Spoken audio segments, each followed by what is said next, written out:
네, 오늘 누가복음 12장 35절에서 40절까지 함께 교독하시고 마지막 절은 같이 읽겠습니다.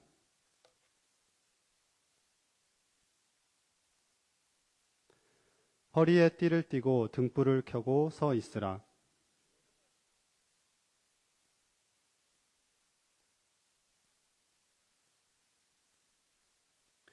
주인이 와서 깨어있는 것을 보면 그 종들은 복이 있으리로다. 내가 진실로 너희에게 이르노니 주인이 띠를 띠고 그 종들을 자리에 앉히고 나와 수종 들리라.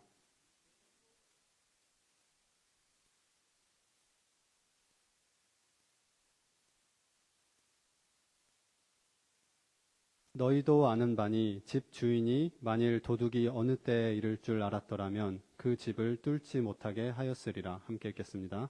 그러므로 너희도 준비하고 있으라. 생각하지 않은 때에 인자가 오리라 하시니라. 아멘.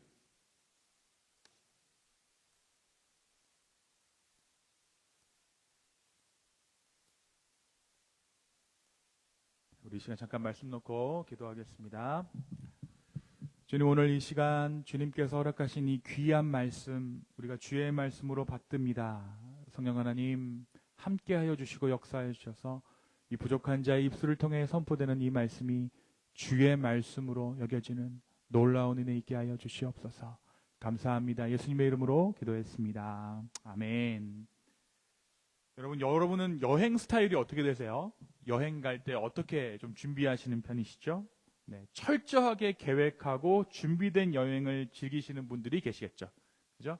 타임 프레임 다 짜가지고 이거 끝나면 이거 가고 이거 끝나면 이거 가고 이렇게 여행하시는 분도 계실 거고, 어떤 분들은 반대로 가볍게 짐만 챙겨서 즉흥적으로 떠나는 여행에 더 매력을 느끼시는 분들도 계실 거예요. 결혼 생활을 하면서 여행을 하게 되면 부부가 여행 스타일이 잘 맞는 경우도 있지만 전혀 달라서 갈등을 겪는 경우도 있습니다. 그래서 어떤 아내분들은 남편이 즉흥적인 여행을 즐기는 성향을 알게 되면 남편이 지금 여행 가자라고 말할 때 곧바로 떠날 수 있도록 미리 준비를 해두는 분들이 정말 간혹 계시더라고요. 네. 여행을 피할 수는 없으니까 결국 즉흥과 준비라는 이 상반된 두 요소를 아우르는 지혜로운 절충점을 우리 아내분들이 찾아내신 것이죠. 그런데 여러분, 우리가 살고 있는 미국은 어떻습니까? 여행 갈 때 좀 부담이 덜해요.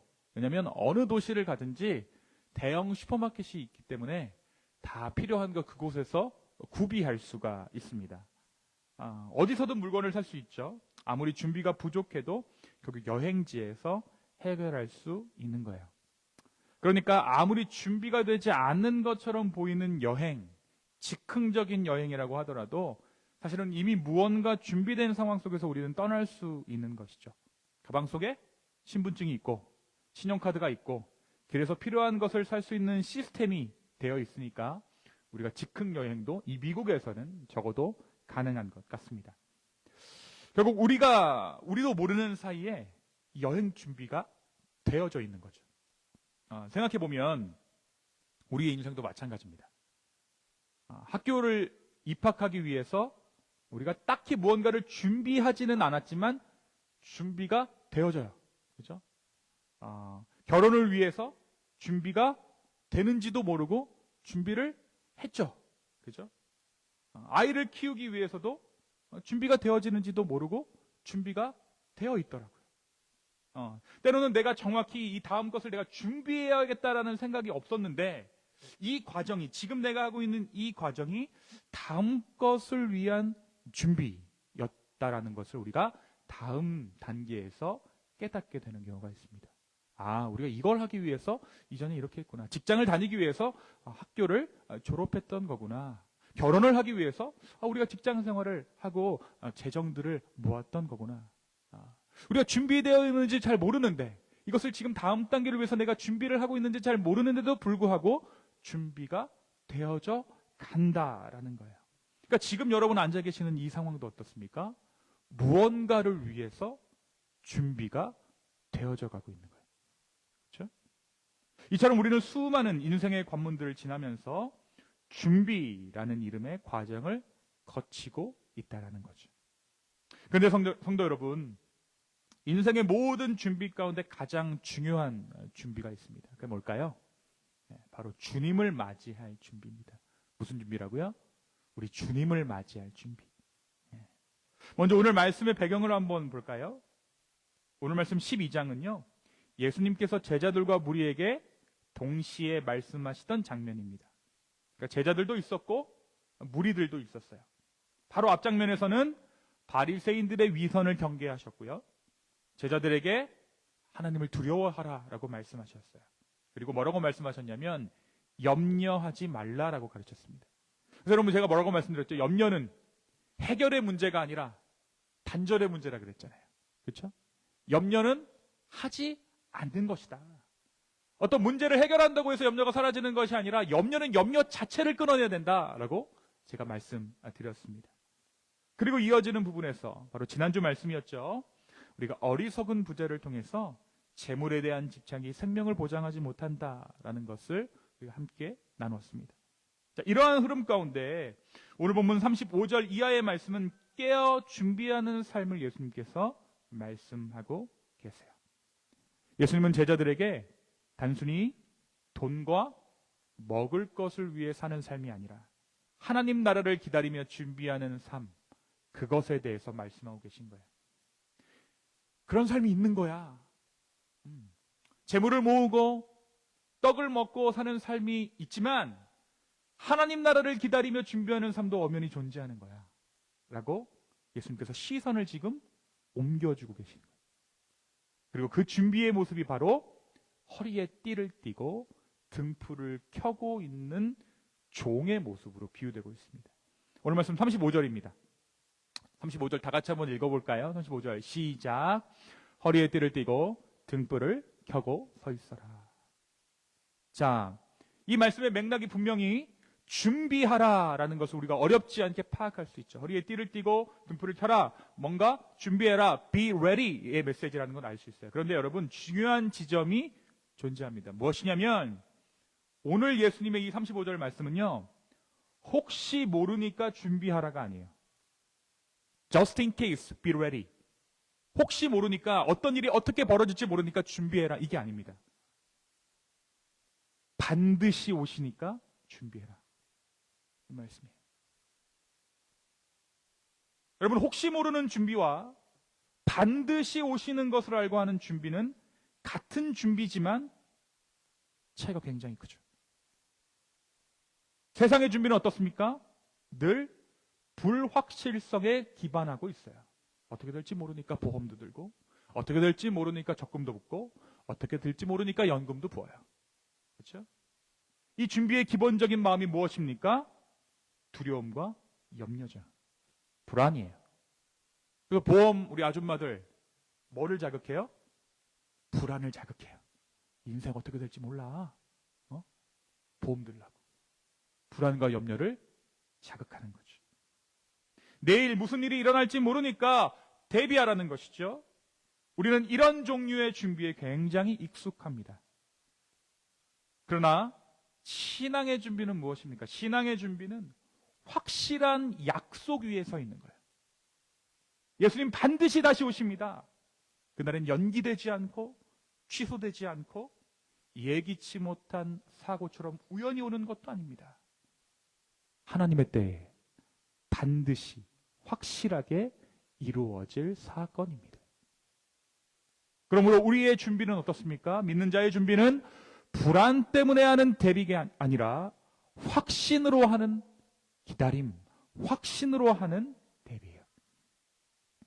여러분 신랑을 기다리는 신부가 스드메하고 기다리듯이 단장을 하고 기다리듯이 주인이 돌아올 것을 아는 종이 허리에 띠를 매는 것처럼 우리는 주님의 약속을 신뢰하기 때문에 준비하는 것이죠. 자, 그렇다면 이러한 준비, 확실히 오실 것을 믿고 준비하는 이 기다림의 기본적인 마음은 무엇입니까? 네, 기대함과 기쁨이죠. 기대함과 기쁨. 다시 오실 주님을 향한 준비는 두려움 때문에 하는 억지로 하는 대비가 아닙니다. 주님이 반드시 오신다는 확신이 있기에 소망 가운데 기꺼이 하는 준비죠. 마치 사랑하는 이를 기다리는 마음처럼, 신랑을 기다리는 신부의 마음처럼 우리의 준비는 설레이는 기다림이 되어야 한다라는 거예요. 그러니까 우리가 하루하루를 두려움 가운데, 근심 가운데, 염려 가운데 살아가는 것이 아니라 마지막에 정해져 있다라는 것을 두고 염려하는 것이 아니라 마지막에 정해져 있다라는 것을 두고 기대하고 설레어 할 수 있다는 거예요. 자, 그렇다면 이러한 준비는 구체적으로 무엇을 의미할까요? 이 준비란 단순히 지식을 쌓는 것이 아닙니다. 올 거야 머리로 아는 것이 아니라 내 삶의 방향과 오늘의 태도를 다시 오실 주님 때문에 기꺼이 바꾸는 거예요. 그게 준비입니다. 내 삶이 바뀌어야 되는 거예요. 언젠가 주님이 오신다라는 막연한 정보가 아니라 주님이 반드시 오신다라는 그 확신이 내 삶의 발걸음을 오늘 바꾸게 하는 것이지. 바로 이것이 오늘 주님이 주신 말씀의 능력입니다. 주님께서 오신다는 그 사실이 우리의 삶의 방향을 바꾸고 오늘의 태도를 변화시키는 힘이 됩니다. 그래서 예수님은 허리에 띠를 띠고 등불을 켜라 라고 말씀하신 거예요. 자, 그렇다면 허리에 띠를 띈다는 것은 어떠한 의미일까요?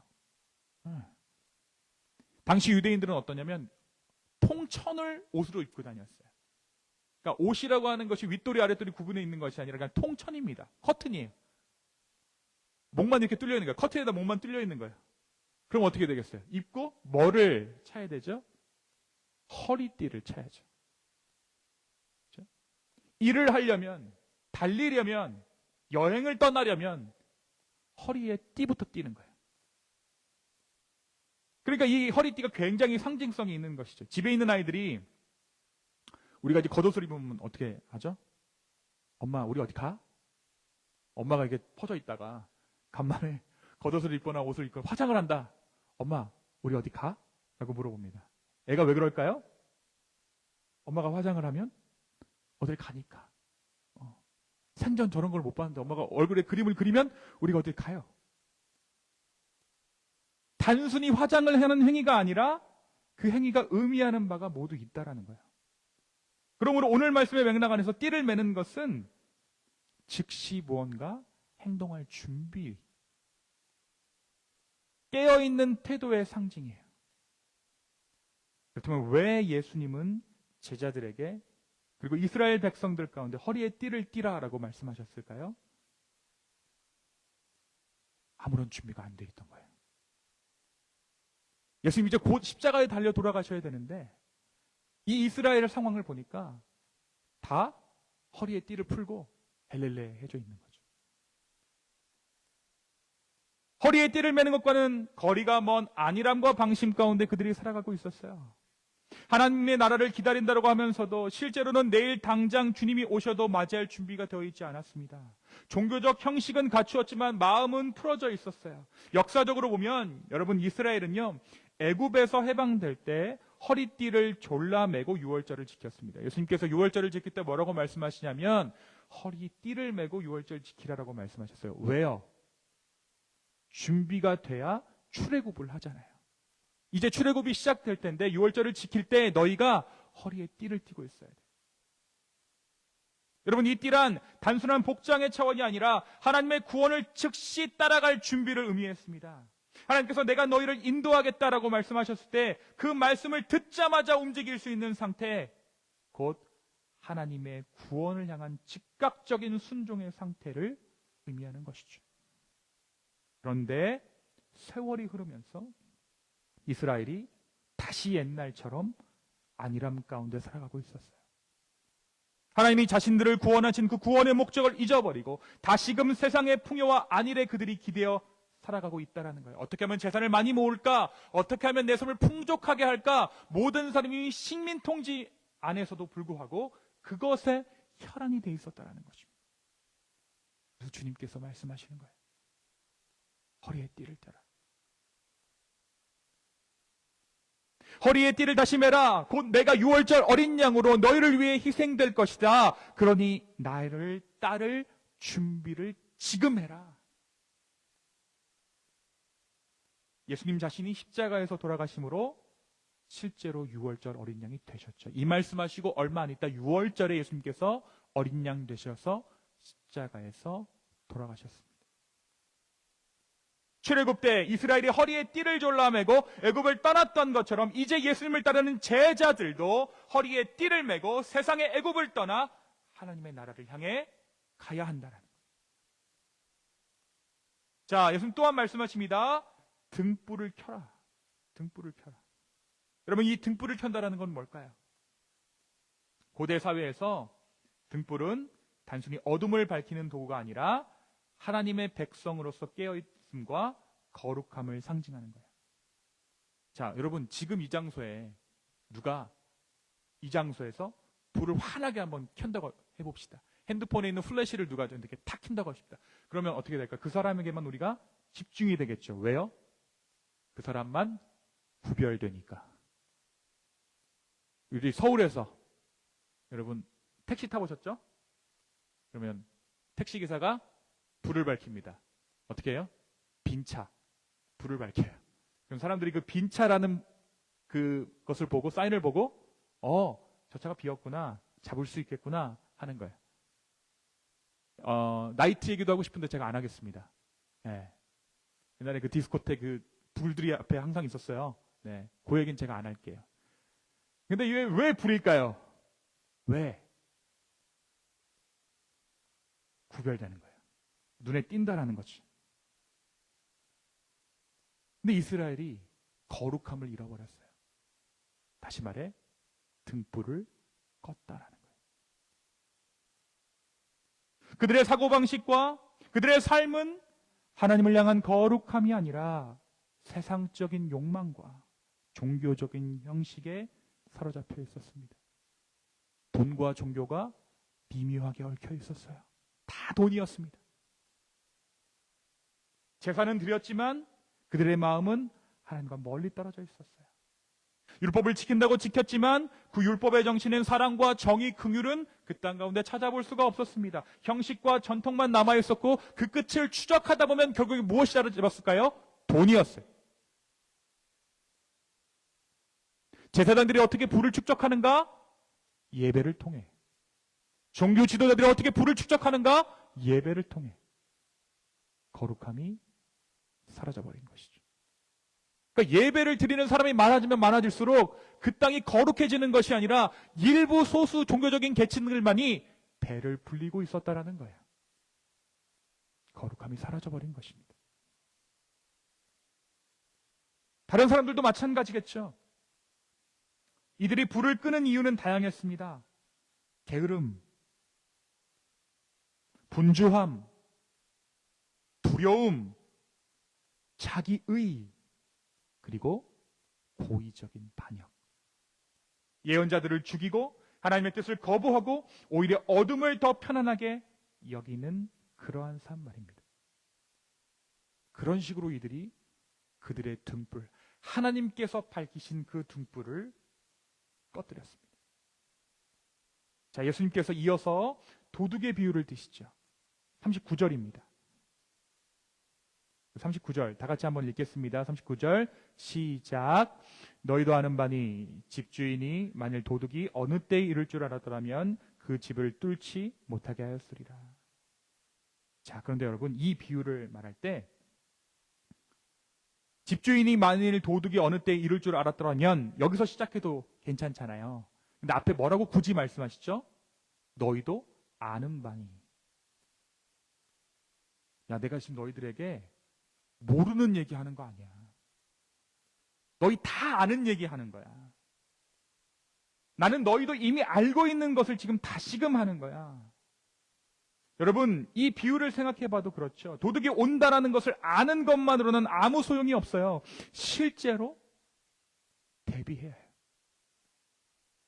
오늘날 우리를 포함한, 저와 여러분을 포함한 많은 성도들이, 많은 교회들이 예수님이 다시 오신다라는 사실을 알고 있습니다. 알아요. 그런데 삶의 준비로 이어지지 않고 있어요. 등불이 꺼져 있는 거예요. 예수님은 너희도 준비하고 있으라 라고 말씀하십니다. 예수님께서 말씀하신 이 비유는 정보를 알고 있어라, 이 말이 아니라 삶의 태도를 바꿔야 돼 라고 권면하고 계시는 거예요. 너의 소득이, 너의 삶이 회개해야 돼. 마지막 때를 준비해야 돼. 그런데 여러분, 여기서 우리가 반드시 기억해야 할 복음의 메시지가 있습니다. 이 준비하라라는 이 명령이요, 우리를 무겁게 짓누르는 점이 아니라는 거예요. 아까 제가 서두에 뭐라고 말씀드렸죠? 우리가 준비되는지도 모르고 준비되었다고 그랬잖아요. 그렇죠? 오늘 37절의 말씀이 이렇게 말하고 있어요. 이 모든 준비를 주님께서 먼저 해주셨다. 37절 다 같이 한번 읽습니다. 37절입니다. 시작. 주인이 와서 깨어있는 것을 보면 그 종들은 복이 있으리로다. 내가 진실로 너에게 이르노니 주인이 띠를 띠고 그 종들을 자리에 앉히고 나와서 수종들리라. 여러분, 이 말씀 가만히 한번 들여다봅시다. 지금 누가 누구를 섬깁니까? 주님께서 오셔서 깨어있는 종들을 보시면 오히려 주님이 허리띠를 동이고 종들을 자리에 앉히시고 친히 섬겨주신다. 종이 주인을 섬기는 것이 아니라 주님이 종을 섬기는 놀라운 반전이 일어나는 거죠. 여러분, 십자가와 부활이 그것입니다. 자, 깨어있어야 돼. 그래놓고 실제적인 일은 누가 하셨어요? 예수님 하셨어요. 십자가에서 달려 돌아가신 분이 누구십니까? 예수님이었어요. 누가 부활하셨죠? 예수님 부활하셨어요. 우리를 향해 죽기까지 우리를 사랑하시고 부활로 생명을 주신 예수님이 친히 우리를 섬겨주신 사건이에요. 그러므로 우리가 준비한다는 것은 뭐죠? 사실 이미 우리를 위하여 준비해 주신 주님의 은혜를 받아 누린다는 겁니다. 마음이 한결 편해지시죠? 우리는 허리띠를 메고 등불을 켤 수 없는 나약한 존재지만 주님은 우리를 위해 먼저 띠를 띠셨습니다. 제자들의 발을 닦이셨고 그 십자가에서 자기 목숨을 내어주셨어요. 우리가 준비되지 못한 자들임에도 불구하고 주님은 우리를 위해 그 모든 준비를 스스로 다 이루셨습니다. 그러므로 우리의 준비란 완벽하려고 애쓰는 것이 아니라는 거예요. 그럼 뭐예요? 준비란 이미 준비하신 그 주님을 신뢰하는 거예요. 뭐 하는 거라고요? 신뢰하는 거라고. 내가 무엇을 한다고 해서 준비되는 것이 아니라 이미 모든 준비를 이루신 그 주님을 믿고 따라가는 것입니다. 우리의 준비는 억지로 무거운 짐을 짊어지는 것이 아닙니다. 주님께서 이미 모든 것을 준비해 주셨기 때문에 우리는 그 은혜를 기쁘게 받아 누리며 기다리는 사람들이에요. 우리가 깨어있는 것은 혹시라도 도태될까 봐 두려워하는 그 두려움 때문이 아니라 주님이 오셔서 우리를 섬기실 그날을 소망하기 때문입니다. 그날 우리 주님께서는 우리를 책망하지 않으시고 도리어 허리띠를 동이고 우리를 자리에 앉히시며 잘했다, 착하고 충성된 종아라고 말씀해 주실 것입니다. 그러므로 우리의 준비는 의무가 아니라 그 사랑에 대한 응답입니다. 하지 않으면 쫄려. 이게 아니라 준비시켜 주신 그 주님께 감사해서 뭐라도 해드리고 싶은 거예요. 여러분, 그게 신앙이에요. 사랑하는 기쁨의 교회 성도 여러분, 세상은 늘 말합니다. 혹시 모르니까 대비하자. 그러나 그것은 두려움에 근거한 준비죠. 세상은 우리에게 두려움에 근거한 준비를 하게 만듭니다. 하지만 복음 안에서 우리의 준비는 다릅니다. 예수님은 반드시 오십니다. 그러므로 우리는 불안 때문에 준비하는 것이 아니라 확신 때문에, 은혜 때문에 준비하는 자들입니다. 허리에 띠를 동이고 산다라는 것은 내 삶의 주인이 내가 아님을 고백하는 것입니다. 우리는 늘 스스로 삶을 통제하려 하지만 복음은 너가 주인이 아니다. 너의 인생은 이미 그리스도 안에서 안전하다라고 말하고 있는 것이죠. 등불을 켠다라는 것은 내 빛을 내 스스로 붙잡는 것이 아니라, 내 거룩을 내 스스로 유지하는 것이 아니라 이미 내 안에 들어오신 예수, 나를 구분하신, 나를 거룩하다 하신 그 예수 그리스도 참 빛을 붙잡는 것입니다. 내가 불을 유지하는 것이 아니라 그분이 내 안에서 꺼지지 않는 빛이 되어주시는 것을 믿는 거예요. 도둑 같은 날은 세상 사람들에게는 두려움일지 모르지만 믿는 자들에게는 뭐예요? 신랑을 맞이하는 날이에요. 잔치의 날입니다. 예수님의 재림은 심판이자 동시에 혼인잔치예요. 두려움과 심판으로 끝나는 것이 아니라 영원한 사랑의 축제, 은혜의 완성으로 이어지는 날이 바로 그 날이라는 것입니다. 사랑하는 성도 여러분, 오늘 말씀 우리에게 이렇게 묻습니다. 우리는 지금 무엇을 준비하고 있습니까? 나는 지금 나의 등불을 켜고 있습니까? 우리를 위해 허리를 동이시고 우리를 위해 등불을 켜주시는 그 주님을 의지하는 저와 여러분 되었으면 좋겠습니다. 준비는 나의 성취가 아니라 이미 다 준비하신 예수님의 은혜를 신뢰하는 것입니다. 십자가에서 모든 심판을 담당하시고 부활로 새로운 삶을 열어놓으시는 그 주님 때문에 우리는 오늘 확신 가운데 우리의 허리띠를 동여맬 수 있는 거예요. 우리의 등불을 켤 수 있는 거예요. 그러므로 오늘도 허리에 띠를 띠고 등불을 켜고 주님을 기다리는 저와 여러분 되었으면 좋겠습니다. 그날 주님은 우리를 자리에 앉히시고 우리를 위해 친히 섬겨주실 것입니다. 그 은혜를 바라보며 불안이 아니라 기쁨으로 준비하는 저와 여러분 되기를 예수님의 이름으로 축원합니다. 우리 시간 함께 자리에서 일어나셔서 찬양하고 기도했으면 좋겠습니다. 집사님 죄송한데 우리 반주 한번 해주시겠어요? 네. 하나님을 예배자입니다. 네.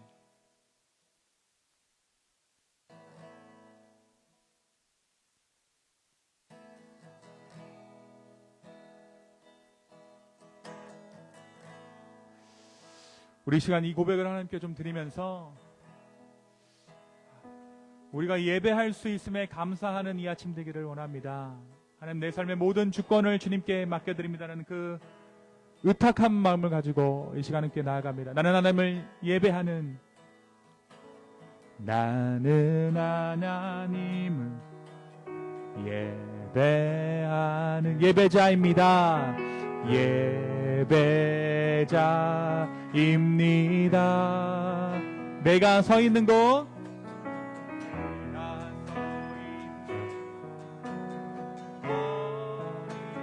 하나님을 예배합니다. 하나님을 예배합니다. 내 영혼 거룩한 은혜를 향하여 내 마음 완전한 하나님 향하 이곳에서